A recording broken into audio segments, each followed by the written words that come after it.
1972 రకరకాల సమస్యలు ఎదుర్కోవడంతో 1972లో విడుదలైన చిత్రాల సంఖ్య తగ్గింది. ఈ ఏడాది 60 చిత్రాలు మాత్రమే విడుదలయ్యాయి. వీటిలో ఎన్టీఆర్ 3 చిత్రాల్లో, ఏఎన్ఆర్ 7 చిత్రాల్లో నటించారు. నటశేఖర కృష్ణ రికార్డు స్థాయిలో 18 చిత్రాల్లో నటించారు. ఇంతవరకు మరే హీరో ఆ రికార్డును క్రాస్ చేయలేకపోయారు. అలాగే ఒకే సంవత్సరంలో 5 రంగుల చిత్రాల్లో నటించిన ఘనత ఘట్టమనేని కృష్ణదే. కన్నడంలో 1958లో విడుదలై విజయవంతమైన స్కూల్ మాస్టర్ చిత్రాన్ని అదే పేరుతో తెలుగులో అనువదించారు. ఇందులో దర్శకుడు బిఆర్ పంతులు తనే ప్రధాన పాత్ర పోషించి దర్శకత్వం వహించారు. ఆ చిత్రాన్ని బడిపంతుల పేరుతో తెలుగులోకి రీమేక్ చేశారు. తన వయసుకు మించిన పాత్రను ఇందులో ఎన్టీఆర్ పోషించి ప్రశంసలు అందుకున్నారు. ఈ చిత్రంలో శ్రీదేవి ఆయనకు మనవరాలిగా నటించింది. 1972లో విజయవంతమైన మరో అద్భుతమైన చిత్రం సంపూర్ణ రామాయణం. అప్పటి వరకు రాముడు కృష్ణుడు అంటే ఎన్టీఆర్ఏ. ఈ చిత్రంలో సోహన్ బాబును శ్రీరాముడి పాత్రలో చూపించారు దర్శకుడు బాబు. ఆ పాత్రలో సోహన్ బాబు ఒదిగి ఎన్టీఆర్ అభినందనలు కూడా అందుకున్నారు. 1972 ఉగాదికి విడుదలైన ఈ సినిమాను చూడటానికి మొదట్లో జనాలే లేరు. ఆ తర్వాత మౌత్ టాక్తో కలెక్షన్లు పుంజుకున్నాయి. ఈ సినిమాతో దర్శకుడిగా బాపుకు ఎంతో పేరు వచ్చింది. ఈ ఏడాది విడుదలైన ఘన విజయం సాధించిన మరో 2 చిత్రాల గురించి ప్రత్యేకంగా చెప్పాలి. అవి 1 పాపం పసివాడు, 2 బాలభారతం. హీరో హీరోయిన్ లేకుండా ఒక చిన్న కుర్రాడిని ప్రధాన పాత్రధారిగా పెట్టి ఒక పెద్ద హీరో సినిమాతో సమానంగా ఖర్చు చేసి తీసిన సినిమా పాపం పసివాడు. ఎడారిలో తప్పిపోయిన ఒక పిల్లాడి అమ్మ కోసం పడే ఆరాటమే ఈ చిత్ర కథ. సెప్టెంబర్ 29న విడుదలైన ఈ సినిమా తొలి ఆట చూసి ప్రేక్షకులు ప్రత్యేక అనుభూతి పొందారు. పిల్లలే ఈ సినిమాకు రాజపోషకులు అయ్యారు. ఇక పిల్లలతో పాటు తల్లిదండ్రులు కూడా వస్తారు కదా. ఇందులో నటించిన మాస్టర్ రాము పేరు ఆంధ్రదేశమంతటా మారుమోగిపోయింది. ఇక మరో చిత్రం బాలభారతం. ఎస్వి రంగారావు, కాంతారావు, కైకాల సత్యనారాయణ, బాలయ్య వంటి ప్రముఖులు ఈ చిత్రంలో ఉన్న ఇది కౌరవ పాండవుల బాల్యానికి సంబంధించిన కథ కావడంతో పిల్లలే ప్రముఖ పాత్ర పోషించారు. కమలాకర కామేశ్వరరావు దర్శకత్వంలో రూపుదిద్దుకున్న ఈ సినిమా అందరినీ అలరించింది. ఈ ఏడాది ప్రేక్షకులను ఆకట్టుకున్న చిత్రాల్లో మహమ్మద్ బిన్ తుగ్లక్, కలెక్టర్ జానకి చిత్రాలు కూడా ఉన్నాయి. నాగభూషణం, కృష్ణరాజు ముఖ్య పాత్రలు పోషించిన మహమ్మద్ బిన్ తుగ్లక్ చిత్రంలో గాయకుడు ఎస్పి బాలసుబ్రహ్మణ్యం తెరపై తొలిసారి ఓ మెరుపులా మెరిశారు.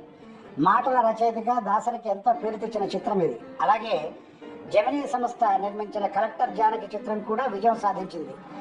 జగ్గయ్య, జమున, జయంతి ఈ సినిమాలో నటించారు.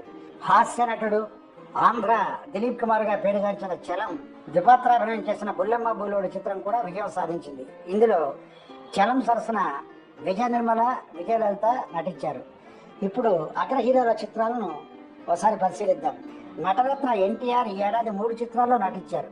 వాటిల్లో బడిపంతులు చిత్రం చాలా ప్రత్యేకమైంది. నిజానికి ప్రముఖ నటుడు గుమ్మడి చేయాల్సిన పాత్ర అది, కానీ కథ నచ్చి ఎన్టీఆర్ చేశారు. 60 ఏళ్ల వృద్ధుడి పాత్రను అద్భుతంగా పోషించారు.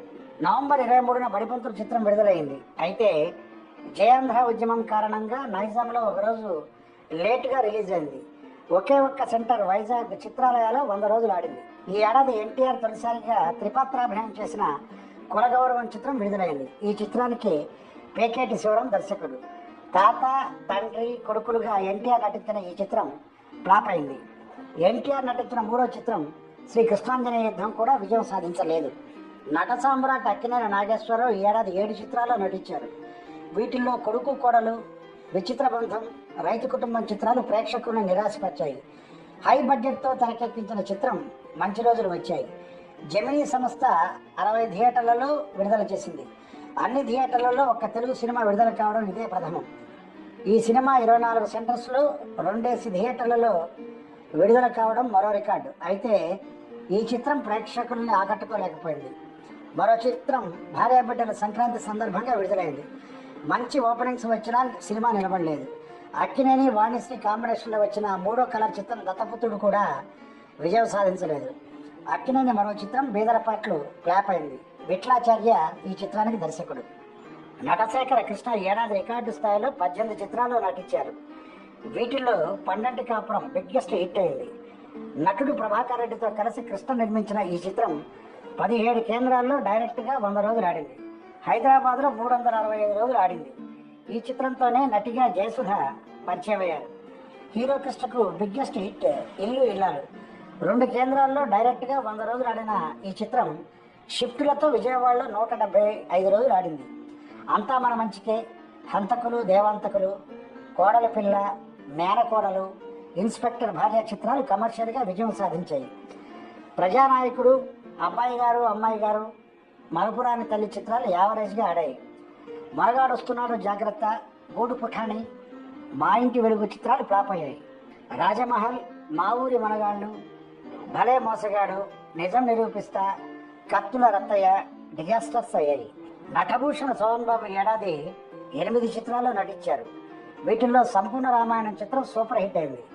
శ్రీరాముడి పాత్రను ఎన్టీఆర్ తప్ప మరెవరూ చేయలేరే, సోహన్ బాబు పనికొస్తాడా అని ప్రేక్షకులు, పరిశ్రమ వర్గాల వారు సందేహించిన ఆ రోజుల్లో దర్శకుడు బాపు ఈ చిత్రాన్ని పెద్ద పెద్ద సమాసాలు, పద్యాలు లేకుండా వైవిధ్యంగా మలిచారు. ఈ సినిమా చూసిన ఎన్టీఆర్ తర్వాత వెండి తెరకు మరో రాముడు దొరికాడు అని అంతా అనుకున్నారు. 10 కేంద్రాల్లో 100 రోజులు ఆడింది ఈ చిత్రం. ఆ రోజుల్లోనే సోహన్ బాబు చెన్నై మెహతానగర్లో ₹1,00,000 ఖర్చుతో ఇల్లు కట్టుకున్నారు. ఇందుకోసం 14,000 అప్పు చేశారు కూడా. ఇల్లు కట్టిన వేళ విశేషం మంచిది. ఆ తర్వాతే మానవుడు దానవుడు చిత్రం వచ్చింది.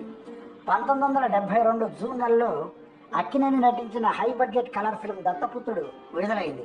దసరా బుల్లోడు, ప్రేమ్ నగర్ చిత్రాల తర్వాత అక్కినేని వాణిశ్రీ కాంబినేషన్లో వచ్చిన 3వ రంగుల చిత్రం ఇది. భారీ అంచనాల మధ్య అద్భుతమైన ఓపెనింగ్స్తో దత్తపుత్రుడు చిత్రం విడుదలైంది. సరిగ్గా 8 రోజుల తర్వాత మానవుడు దానవుడు చిత్రం విడుదలైంది. ఇది బ్లాక్ అండ్ వైట్ చిత్రం. అయితే దత్తపుత్రుడు చిత్రాన్ని పక్కకు నెట్టేసి ఈ సినిమా సూపర్ హిట్ అయింది. ఈ చిత్రంలో సోహన్ బాబు స్టార్గా ఎదిగారు. మంచి వసూళ్లు రాబట్టే హీరోగా గుర్తింపు తెచ్చుకున్నారు. జర్నలిస్ట్ వాసిరాజ ప్రకాశం నిర్మాతగా దర్శకుడు కె విశ్వనాథ్ తీసిన కాలం మారింది చిత్రం ఆర్థికంగా విజయం సాధించింది. అమ్మ మాట కూడా ఓకే అనిపించుకుంది. వంశధారకుడు, కిలాడి బులోడు చిత్రాలు కమర్షియల్గా సేఫ్ అయ్యాయి. కన్న తల్లి, శాంతి నిలయం చిత్రాలు యావరేజ్గా నిలిచాయి. నటభూషణ సోహన్ బాబు ఏడాది 8 చిత్రాల్లో నటించారు. వీటిల్లో సంపూర్ణ రామాయణం చిత్రం సూపర్ హిట్ అయింది. శ్రీరాముడి పాత్రను ఎన్టీఆర్ తప్ప మరెవరూ చేయలేరే, సోహన్ బాబు పనికొస్తాడా అని ప్రేక్షకులు, పరిశ్రమ వర్గాల వారు సందేహించిన ఆ రోజుల్లో దర్శకుడు బాపు ఈ చిత్రాన్ని పెద్ద పెద్ద సమాసాలు, పద్యాలు లేకుండా వైవిధ్యంగా మలిచారు. ఓవరాల్గా చెప్పాలంటే 1972 సోహన్ బాబు నట జీవితాన్ని మలుపు తిప్పిన సంవత్సరం. స్టార్ ఆఫ్ ది ఇయర్ శోభనే. ఈ వీడియో మీకు నచ్చినట్లయితే లైక్ చేయండి, షేర్ చేయండి, తప్పకుండా సబ్స్క్రైబ్ చేయండి.